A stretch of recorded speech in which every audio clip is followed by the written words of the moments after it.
Do I need both throttle cables on my Honda Shadow?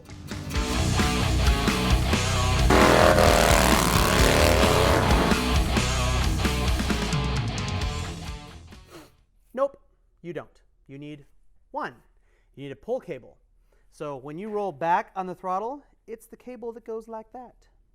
So when you pull it, pulls back like that, pull cable. You don't need the push cable. The push cable is actually required by the government to return the carb to a non-throttled open position. Man_C Shadow. Shadow Guru, what's up? What's up, man?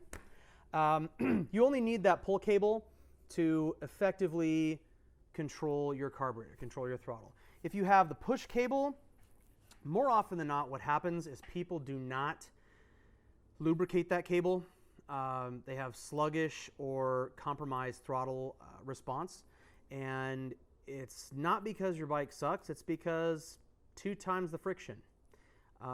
If you go to a single cable throttle, you don't even have to buy one from me.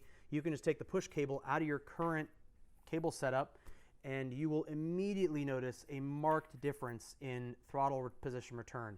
So when you pull on that throttle and let go, it's going to go snap. It's going to snap right back super fast. You don't need 2. So the reason they put 2 on there is it's a government mandate that pretty much every bike out there on the street has to have that return cable. But there's a massive spring on your carburetor that returns that